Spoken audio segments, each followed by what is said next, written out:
Vamos continuar aqui a correção dos exercícios do capítulo de tendências, né, da agricultura mundial, tá? Vamos lá, questão número 12. Pega aqui minha canetinha. Beleza, a partir dos anos 60, né, o período conhecido como Revolução Verde caracterizou-se pelo aumento do controle humano sobre os processos naturais. Então, o homem, né, passa a controlar de uma certa maneira, né, os processos naturais e pelo domínio das técnicas que impulsionaram o aumento da produção agrícola, em especial o uso de produtos químicos, tais como os fertilizantes, adubos e agrotóxicos. Tá? Vamos falar um pouquinho aqui. O nome, né, de fato, Revolução Verde, surge nos anos 60, mais especificamente no ano de 1966, né, se eu não me engano, no ano de 1966 nos Estados Unidos. Mas essa proposta, né, aquilo que vai ser chamado de Revolução Verde, ela já começa desde os anos 30, né, com grande peso dos anos 40. Como assim, Romulo? Anos 30? Um agricultor estadunidense, ele passou, né, nos anos 30, a buscar condições de praticar cultivos de maior resistência à praga, né, de maior produtividade. E isso chamou, né, isso trouxe, né, isso despertou interesse por parte de outros países, né, inicialmente no México. Ele até serviu como uma certa para auxiliar, né, para organizar a produção de trigo no México. E o México, então, né, conseguiu aumentar a sua produção, a sua produtividade, se tornando praticamente autossuficiente na produção de trigo. Né? Então, nos anos 40, isso trouxe estímulo para a pesquisa em outros países, né? Inclusive na Europa. É um contexto de guerra, um contexto onde era necessário, né, aumentar a produção, e no pós-Segunda Guerra Mundial a gente pode perceber que essa proposta, né, de modernização do campo ganha força, ganha corpo, né, significativo, inclusive com interesses de determinados estados sobre isso. E, ao mesmo tempo, paralelamente, algumas indústrias, né, grandes empresas, passaram também a direcionar seus interesses, seus investimentos a esse setor. Tudo bem? E, progressivamente, né, grandes países em produção foram se tornando modernos, né, em termos de produção agrícola. Isso que a gente chama de revolução verde, né, introdução de técnicas, né, de correção do solo, utilização, né, de sementes melhoradas, né, produtos químicos, né, industriais através de fertilizantes, adubos, herbicidas, pesticidas, fungicidas, né, esse conjunto de idas aí que a gente chama de agrotóxicos, tá legal? E, pegando o gancho para o Brasil, finalzinho dos anos 60, início dos anos 70, regime militar no Brasil, né, um grande estímulo para esse processo de Revolução Verde chegando no Brasil, né, uma agricultura empresarial com grande estímulo por parte da ditadura militar. Tá? O grande motor aí a soja, né, um produto voltado para exportação, e as consequências sociais, econômicas e ambientais foram muito significativas. Tá legal? Beleza? Então fizemos um histórico rapidamente do nome. Vamos lá para a questão, tá bom? Faça o que se pede. Além das características apresentadas no texto, quais características, João, foram apresentadas no texto? Então aqui, ó, várias características, tá? Descreva dois avanços produtivos, então não são avanços nessa questão para que o leque de opções é maior, produtivos obtidos com a Revolução Verde, tá? O que acontece, galera? Como tudo na vida, nós temos pontos positivos, né? E pontos negativos, tá? Quando a gente fala de pontos positivos, é o que a questão está querendo. Então, dois avanços, né, que não estão presentes no texto é a crescente modernização de maquinários ligados à produção do campo, ou seja, um avanço, né, da mecanização do campo. Pode ser um outro exemplo, né?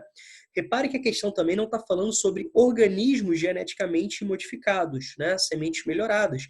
Podem ser também, tá?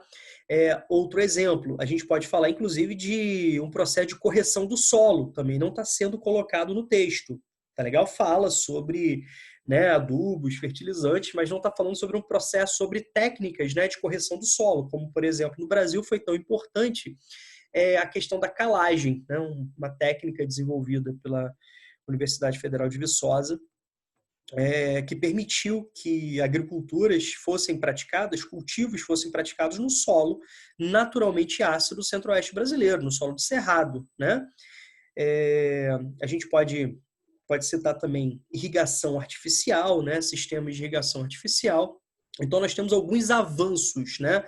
Que levam ao aumento da produtividade. Tá legal? Então, a gente tem várias possibilidades de gabarito. Aquilo que caracteriza, aquilo que é praticado nesse modelo, né, de agricultura empresarial, de agricultura patronal, que não está no texto, tá bom? Gente, alguma dúvida no item A? Não? Beleza. Relacione os efeitos sociais, então aqui está perguntando, os efeitos sociais desses avanços, né, nos países em desenvolvimento. Então isso aqui é importante. Vou pegar assim, ó, Brasil, tá? Brasil como exemplo. Vocês repararam que no item A questão queria algo positivo, né? Que levasse ao aumento da produtividade. É justificativa, inclusive, né, pela própria Fundação Rockefeller, que vai financiar grande parte desse início dessas pesquisas, que mais tarde vão levar à chamada Revolução Verde, o objetivo, a justificativa era acabar com a fome no mundo. Né? Você ter maior condições de produzir alimentos, você permitir que territórios, né, se tornassem adequados para produzir alimentos, então determinadas áreas que até então não eram tão adequadas, né, para a produção de cultivos, né? Então, o aumento das áreas agricultáveis. Então, você aumenta as áreas agricultáveis, você aumenta a capacidade, né, de produzir mais alimentos naquele espaço, então aumentando a produtividade. Tudo isso levaria ao aumento da produção. Esse aumento da produção levaria a maior oferta de alimentos. A maior oferta de alimentos, né, levaria ao barateamento do custo produtivo, levaria, né, um barateamento da oferta do preço, né, o preço mais barato dos alimentos. Com isso, permitia que a maior parcela da população pudesse ter acesso a esses alimentos, diminuindo a fome, diminuindo a miséria, né? E avançando aí na lógica do subdesenvolvimento. O problema é que a Revolução Verde foi mais um processo de apropriação capitalista, né? Aprofundando determinadas contradições, não somente problemas ambientais, mas também problemas sociais, como a questão traz. Certo? Então, reparem que eu falei que a Revolução Verde, de fato, ela cria, mas também aprofunda determinadas características históricas, né, dos países subdesenvolvidos, como o Brasil. Naquele esquema gigante que eu fiz para vocês, na coluna do meio, eu falo sobre problemas sociais. A falência da agricultura familiar, é sempre bom perceber que a agricultura familiar é aquela responsável, né, a principal responsável pela produção de alimentos. Então, há um direcionamento para uma lógica de monocultura. Isso, de certa forma, traz, ou de certa forma não, né? Isso traz, né, consequências nefastas sobre a produção de alimentos, sobre a policultura, sobre a produção de subsistência, né? Aumentando, inclusive, a especulação, a substituição de áreas de policultura por áreas de monocultura. Então, isso gera, né, elevação do preço dos alimentos. Então, você tem uma falência da agricultura familiar, você tem elevação do preço dos alimentos, você tem, inclusive, né, a diminuição da qualidade desse alimento. Rômulo, em que sentido a diminuição da qualidade desse alimento? A utilização de venenos, né, de agrotóxicos. A gente pode perceber que um quantitativo, né, de doenças que levam à morte de muitos camponeses estão relacionadas à utilização desses venenos. Então, não somente a utilização de veneno é nocivo para quem consome esses alimentos contaminados, mas para quem manipula, né? Para quem utiliza no dia a dia na lavoura. Isso trouxe também um processo de alta capitalização, que levou ao desemprego, é uma outra consequência social, né? Então, a falência do pequeno agricultor, o desemprego estrutural, tudo isso leva à intensificação do êxodo rural. A gente vai falar bastante sobre êxodo rural no capítulo de urbanização. Então, no Brasil, nós tivemos um intenso êxodo rural, a migração campo-cidade, com um processo de urbanização, então, muito rápido, muito acelerado e, ao mesmo tempo, caótico, né, devido à negligência do poder público, das políticas públicas. Outros fatores, né, que podem estar relacionados também a concentração fundiária, um dos principais fatores aí de efeitos sociais, uma grande concentração fundiária, tá? Que já é uma herança histórica, e com isso, né, é um empecilho imperativo ao avanço, né, é um entrave ao desenvolvimento social do país. Outro fator que pode ser colocado aí, outro efeito, é a intensificação dos conflitos fundiários. No Brasil, você já tem vários agentes sociais envolvidos, então nós temos uma intensificação muito forte, sobretudo nas áreas de fronteira agrícola. Tem uma região no Brasil que se destaca muito, né, que fica ali naquela região do Arco Sul do Desmatamento, mais especificamente a região conhecida como Bico do Papagaio, né? Pega ali o sul do Pará, né, a porção mais setentrional do Tocantins, a área, né? Embora nós tenhamos conflitos sociais em todos, né, todas as regiões brasileiras, é justamente na área de fronteira agrícola que nós temos o maior índice, né, de conflitos latentes relacionados à questão, né, da modernização, do avanço dessa modernização do campo, tá bom? Vou aproveitar a questão só para relembrar um outro conceito, né? Modernização conservadora. De um lado, moderniza, é o que o item A queria, mas por outro lado, conserva e piora, que são justamente as consequências sociais e as consequências ambientais, né? Nesse caso, a item B queria os efeitos sociais, tá bom? Gente, alguma dúvida sobre a questão de número 12? Não? Eu vou entender então que está tudo certo, que foi muito boa a explicação da minha parte. Vamos lá. Vamos seguir aqui. Vamos para a questão de número 13. Tá? Vamos aqui para a questão de número 13. Beleza, olha. O processo de disputa territorial, reparem que é um dos gabaritos, né? O aumento da disputa territorial, é um dos efeitos sociais da modernização do campo. Tá bom? Então, nós temos vários agentes sociais envolvidos. Nós temos, né, poceiros, nós temos pequenos agricultores, nós temos agricultores familiares, nós temos os jagunços, né, que são apresentados como mão de obra armada, né, milícias armadas dos grandes latifundiários, nós temos grileiros, né, falsificadores de títulos de propriedade como forma de ampliar as suas terras, principalmente para feições especulativas, né? Um dos grandes problemas do Brasil, além do latifúndio, é o latifúndio improdutivo, né? A Constituição fala que a terra, tanto rural quanto urbana, precisa cumprir sua função social de produzir alimentos, de garantir sustento, de garantir moradia, certo? A gente pode falar sobre as inúmeras, né, agrupamentos étnicos indígenas, a gente pode falar sobre, né, comunidades extrativistas, comunidades tradicionais, a gente tem, né, obviamente, mineradores, garimpeiros, né? Então nós temos aí uma imensidão, uma imensa diversidade de agentes sociais. É uma das dimensões relevantes da questão agrária que tem acentuado no país nas últimas décadas, como reflexo do embate entre dois principais modelos de desenvolvimento no campo, né? O campesinato e o agronegócio. Repare que a gente pode falar aqui de outras situações, tá bom? Como o modelo familiar, modelo alternativo, né? E a agricultura patronal. Enquanto o campesinato fala sobre, né, defende uma produção sustentável, defende uma produção, né, em determinados aspectos, né, ecologicamente viável, né, sustentável, uma agricultura orgânica, beleza? Uma poricultura, subsistência, produção de alimentos. O agronegócio defende, né, aquela agricultura empresarial voltada para exportação de monoculturas, é a agricultura patronal, tudo bem? Com a produção convencional. Então, marquem bem essas expressões. Agricultura patronal, produção convencional de alimentos. Monoculturas de exportação, commodities, são todas expressões, conceitos, né, extremamente importantes. Vamos lá para a questão. Indique dois efeitos das transformações capitalistas no campo. Tá? Primeira situação. Assim, efeitos, eles podem ser positivos ou negativos. Tá bom? A gente já discutiu aqui efeitos positivos e negativos, né, no item A e no item B. Tá legal? Da questão 12, como a gente pode perceber aqui, ó.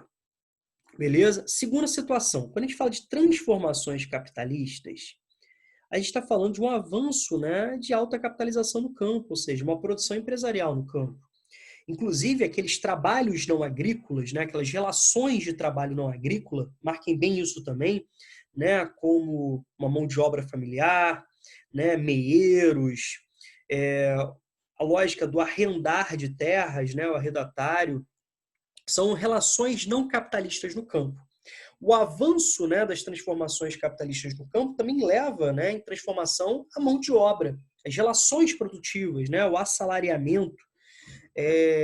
do trabalhador, quando a gente fala de empresa agrícola, a gente percebe, né, que nós temos uma relação de trabalho aos moldes, né, de uma empresa capitalista. Então, isso muda toda a tradicional relação social no campo, tá bom? Então, nessa questão, eu não aconselharia vocês a falarem sobre as transformações, né, os efeitos ambientais, porque foge aí da proposta, assim, ou pode ser visto pela banca como uma fuga do tema, tá? É importante você pegar o texto quando você fala sobre isso aqui, ó, a lógica do conflito campesinato, modelo, né, do campesinato com a lógica patronal. Isso é extremamente importante. Então, vocês poderiam falar sobre, né, a modernização do campo, o aumento da produtividade, mas também, né, efeitos sociais, como a gente destacou no item B da questão 12. Né, os efeitos sociais relacionados ao conflito fundiário, relacionado à concentração fundiária, né, relacionado a uma luta, né, por uma reforma agrária. A gente pode falar sobre o aumento, né, do valor imobiliário, da especulação, né, do solo. Isso encarece a produção, né, isso encarece a terra, isso dificulta ainda mais o acesso à terra. Lembre-se que desde 1850, né, pela lei de terras, a terra é uma mercadoria, e para você ter acesso a essa mercadoria, você tem a lógica do mercado, né? Ou seja, a compra. Então, eu não colocaria aqui as condições ambientais, tá bom? Eu colocaria aí as transformações, os efeitos sociais. Então, a gente pode falar, inclusive, né, daqui, ó, do que a gente discutiu aqui no item, tá bom? Você pode falar sobre os efeitos sociais que a gente discutiu no item B da questão 12, tá bom? Certo? Alguma dúvida sobre a questão número 13? Não? Então, ó, o conceito, de novo, de modernização conservadora se emprega, né, diretamente aqui no item 13, tá? Para facilitar esse entendimento. Vamos seguir aqui. Vamos lá para o 14, né? Gente, para começar, está falando aqui sobre a Monsanto, né? Uma das grandes transnacionais ligadas ao agronegócio, que domina, né, uma parcela significativa da produção de sementes geneticamente modificadas, mais de 90%, e também de herbicidas, fungicidas, né, de agrotóxicos, como, por exemplo, o Roundup, que trazem muitos problemas sociais, muitos problemas ambientais. Eu coloquei para vocês um documentário, tá, chamado O Mundo Segundo a Monsanto. Gostaria muito, quem não assistiu, que faça isso. Assim, eu falando, né, eu destacando, nem sempre isso traz a dimensão que eu queria, né, que chegasse para vocês em termos de entendimento, tá? Tá bom? Então assistam lá. Um documento da ActionAid apresentado no Fórum Social Mundial. Só um detalhezinho aqui.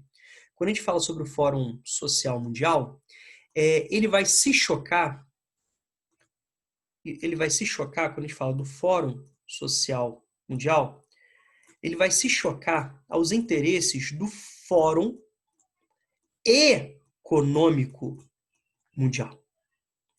Aqui, ó, nós temos o interesse, né, dos países centrais, do capital financeiro, né, dos grandes especuladores, dos grandes empresários agrícolas, das grandes transnacionais ligadas, né, à produção do agronegócio, beleza?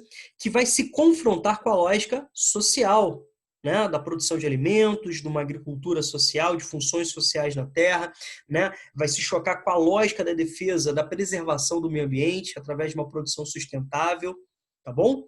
Então é importante sempre levar isso em consideração, tá bom? Vamos lá. Revela que um pequeno grupo de empresas, quando a gente fala um pequeno grupo de empresas que domina, né, a maior parte do comércio mundial, a gente tem que levar em consideração uma outra nomenclatura que nós estudamos no final do capítulo 1, que é de oligopólio, né? Quando um pequeno número de empresas controla uma grande fatia do mercado de determinado produto ou, né, serviço, tá bom? Então, uma das grandes tendências, né, do capitalismo financeiro é a intensificação do processo de oligopolização econômica, tá? Atualmente em patamares assim nunca vistos, como, por exemplo, trigo, café, né, chá e banana. Lembre-se que trigo é uma das grandes commodities mundiais. 1/3 de todo o alimento processado é o que vem mais aumentando, né, a produção de alimentos processados. A gente vai no mercado, o número de produtos in natura ele cada vez mais cai nos nossos carrinhos e aumentando muito, né, os alimentos processados, transformados, enlatados, beneficiados, né? Isso encarece a produção, você tem maior valor agregado aí embutido, né? Se você encarece, né, o custo produtivo, agregando valor pela transformação, esse produto fica mais caro e menos acessível, né? E quem mais vai sair prejudicado é justamente a população pobre. Fora isso, né, a qualidade do alimento do planeta está nas mãos de 30 empresas. Outras 5 controlam 75% do comércio internacional de grãos. Do total da produção e da venda de agrotóxicos, também 75% são dominados por 6 companhias. E uma única multinacional, a Monsanto, detém 91% da produção e venda de sementes. O texto faz referência ao processo de modernização da agropecuária mundial, com a formação e expansão de complexos agroindustriais. Lá no esquema também, aquele esquema grandão, eu falei um pouquinho, né, sobre a histórica, né, a formação de complexos agroindustriais e a definição, né, do que são os chamados CAIs, né? Então, os famosos CAIs, de complexos agroindustriais. No Brasil, anos 50, finalzinho dos anos 50, período, né, de Juscelino Kubitschek, que isso aqui vai servir de caminha bem gostosa para a chegada da Revolução Verde. Quando a gente fala de complexos agroindustriais que passam, né, a se fortalecer, a se expandir no Brasil a partir dos anos 50, a gente está se referindo a complexas cadeias produtivas que integram os setores da economia, né, o setor primário, o setor secundário, o setor terciário, levando a uma forte interdependência campo e cidade. A gente pode perceber que essas complexas cadeias produtivas, né, que perpassam pela produção, pelo beneficiamento, pelo transporte, pela armazenagem, pela venda, comercialização de produtos, é uma cadeia que é comandada pelo capital financeiro, tá? E com a participação de empresas transnacionais.